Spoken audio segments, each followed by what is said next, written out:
नमस्कार। आकाशवाणी जयपुर अजमेर से प्रस्तुत हैं प्रादेशिक समाचार।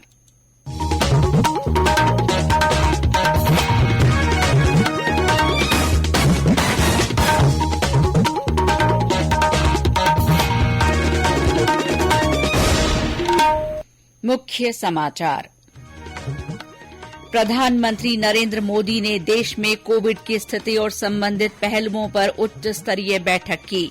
राज्य में भी चिकित्सा विभाग सतर्क।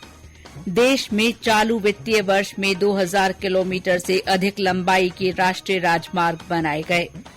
प्रदेश में शहरों और जिला मुख्यालयों पर 1 घंटे और औद्योगिक इकाइयों में 3 घंटे बिजली कटौती के निर्देश। और राज्य के कई हिस्सों में तेज ठंड और धुंध से जनजीवन पर असर। 6 जिलों में अगले 2 दिन भी कोहरे की चेतावनी।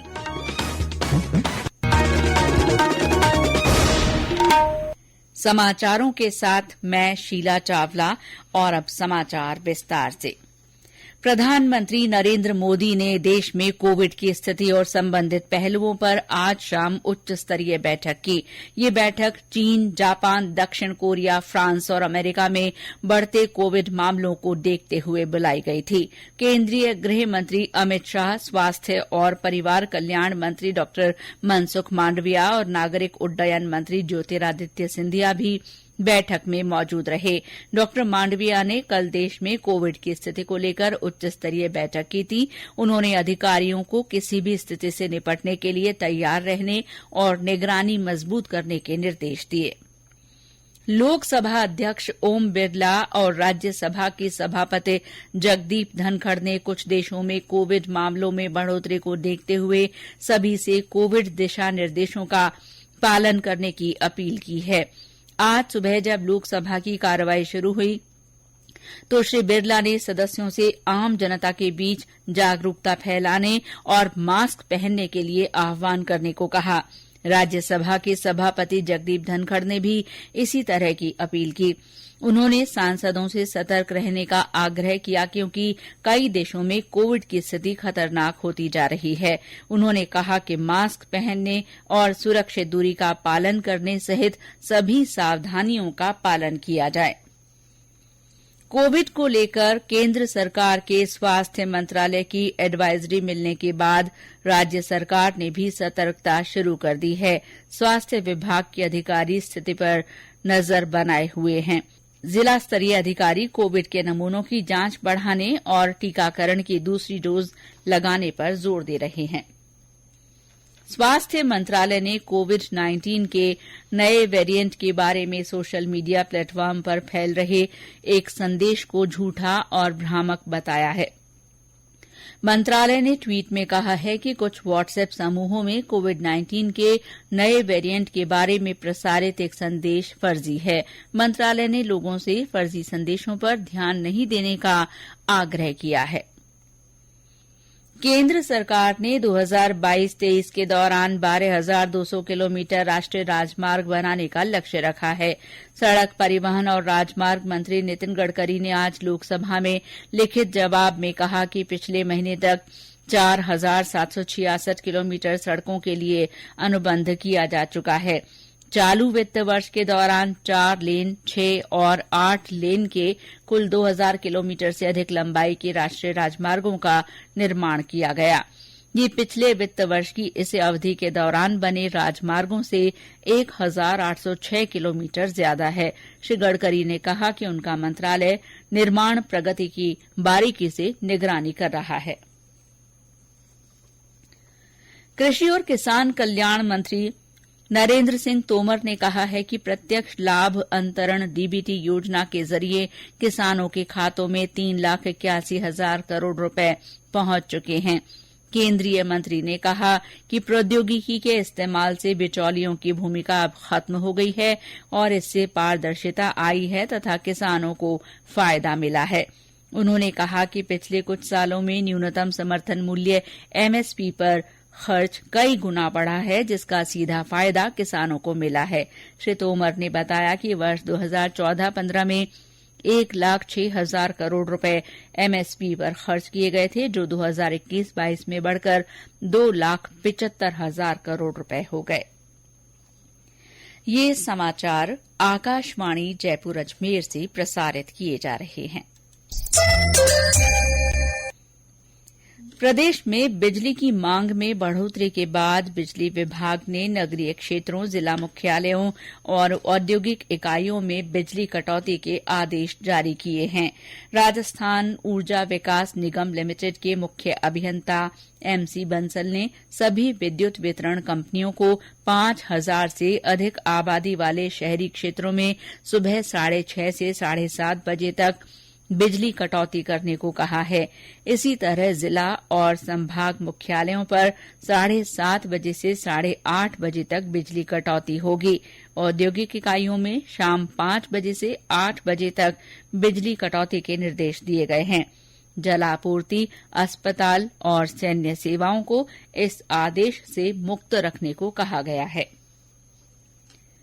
मुख्यमंत्री अशोक गहलोत ने कहा है कि प्रदेश में संचालित जन कल्याणकारी योजनाओं की आज पूरे देश में चर्चा है। राज्य सरकार प्रत्येक प्रदेशवासी को पानी, बिजली, स्वास्थ्य और शिक्षा जैसी मूलभूत सुविधाएं देने के लिए प्रतिबद्धता के साथ काम कर रही है।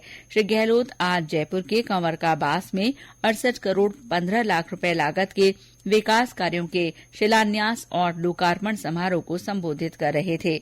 उन्होंने कहा कि किसानों को रबी की फसल की सिंचाई के लिए समुचित बिजली आपूर्ति के वास्ते अधिकारियों को निर्देश दिए गए हैं। इस मौके पर विधानसभा अध्यक्ष डॉ सीपी जोशी ने कहा कि आमजन के जीवन में बदलाव लाने के लिए राज्य सरकार द्वारा मुख्यमंत्री चिरंजीवी स्वास्थ्य बीमा योजना जैसे प्रभावी कदम उठाए जा रहे हैं। प्रभारी मंत्री शांति धारीवाल ने कहा कि राज्य सरकार द्वारा क्षेत्र में वृहद स्तर पर विकास कार्य करवाए जा रहे हैं। मुख्यमंत्री ने इससे पहले कालवाड़ और जोबनेर क्षेत्र में विभिन्न विकास कार्यों का लोकार्पण और शिलान्यास किया। राज्य सरकार के 4 साल का कार्यकाल पूरा होने के उपलक्ष्य में विभिन्न जिलों में विकास प्रदर्शनी लगाई गई है। बांसवाड़ा में प्रभारी मंत्री राजेंद्र सिंह यादव ने प्रदर्शनी का उद्घाटन किया। इस अवसर पर जिला पुस्तिका का विमोचन भी किया गया। चूरू में सड़क परिवहन मंत्री बृजेंद्र ओला ने सूचना जनसंपर्क कार्यालय द्वारा आयोजित प्रदर्शनी का लोकार्पण किया। करौली में विधायक लाखन सिंह और जिला कलेक्टर अंकित कुमार ने फीता काटकर विकास प्रदर्शनी का शुभारंभ किया। दौसा में जिला प्रमुख हीरालाल सैनी ने प्रदर्शनी का उद्घाटन किया। राज्य सरकार के 4 साल के कार्यकाल पर टोंक में आयोजित जिला स्तरीय कार्यक्रम में अल्पसंख्यक मामलों के मंत्री शाले मोहम्मद ने शिरकत की। वहीं झालावाड़ में आज से विशेष ग्राम सभाओं का आयोजन किया जा रहा है। राजस्थान उच्च न्यायालय ने रॉबर्ट वाड्रा की ओर से प्रवर्तन निदेशालय ईडी की enforcement case information report ECIR दर्ज न करने संबंधी याचिका को खारिज कर दिया है। न्यायाधीश डॉ पुष्पेंद्र सिंह भाटी ने 3 दिन की बहस सुनने के बाद ये निर्णय दिया। अतिरिक्त सॉलिसिटर जनरल आरडी रस्तोगी ने आकाशवाणी को बताया कि मनी लॉन्ड्रिंग मामले में ईडी श्री वाड्रा के बयान से संतुष्ट नहीं थी। इसके लिए ईडी आगे की कार्रवाई चाहती है। वहीं श्री वाड्रा ने ईसीआईआर दर्ज न करने की अपील की, जिसे कोर्ट ने खारिज कर दिया। ईडी ने पूछताछ के लिए बुलाया, समन्स वगैरह, ये राजस्थान हाईकोर्ट पे चले गए और वहां से एक्स पार्टी ऑर्डर हुआ कि इनके खिलाफ कोई भी कोर्सिव एक्शन नहीं लिया जाए, जिसका मतलब होता है इनको अरेस्ट नहीं किया जाए। हमारे इंसिस्टेंस पर कोर्ट ने इनको बयान लेने के लिए भी परमिट कर दिया। ईडी ने इनके बयान लिए, लेकिन ईडी शायद इनके बयान से संतुष्ट नहीं थी और इनकी प्रार्थना थी कि जो ईसीआईआर को क्वेश्चन करें और एक ईसीआईआर की कॉपी हमको दिलवाई जाए। दोनों ही प्रेयर इनकी वो रिजेक्ट हो गई और कोर्ट ने इनकी पिटीशन को खारिज कर दिया। भ्रष्टाचार निरोधक ब्यूरो के महानिदेशक भगवान लाल सोनी ने आज एसीबी मुख्यालय में आयोजित पहले एसीबी महानिदेशक डिस्क सम्मान समारोह में 48 अधिकारियों को सम्मानित किया।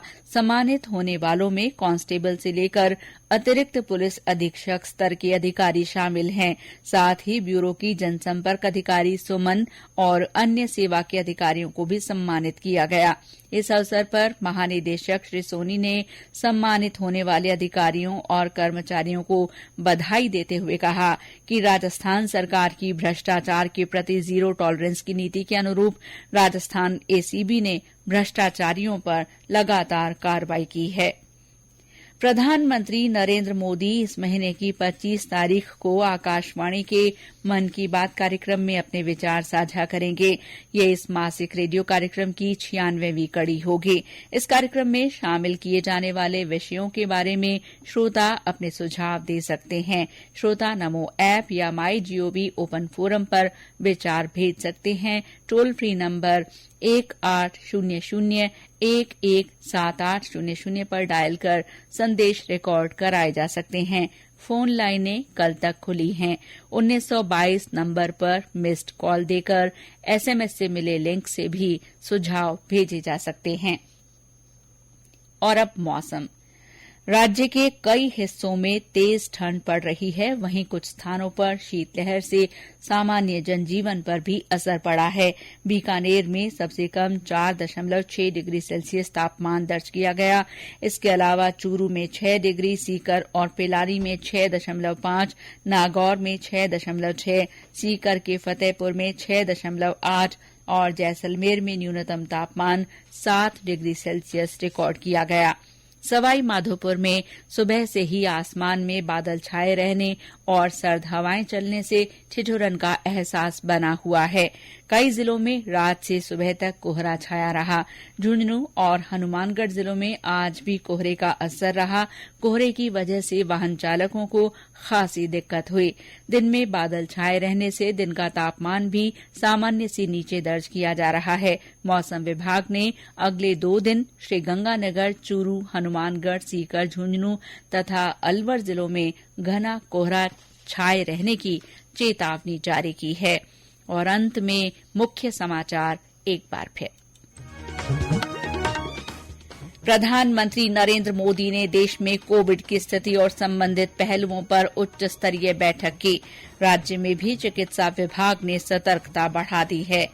देश में चालू वित्तीय वर्ष में 2000 किलोमीटर से अधिक लंबाई के राष्ट्रीय राजमार्ग बनाए गए। प्रदेश में शहरों और जिला मुख्यालयों पर 1 घंटे तथा औद्योगिक इकाइयों में 3 घंटे बिजली कटौती के निर्देश दिए गए हैं। और राज्य के कई हिस्सों में तेज ठंड और धुंध से जनजीवन पर असर पड़ा है। मौसम विभाग ने 6 जिलों में अगले 2 दिन भी कोहरे की चेतावनी जारी की है। इसके साथ ही प्रादेशिक समाचार बुलेटिन समाप्त हुआ। नमस्कार।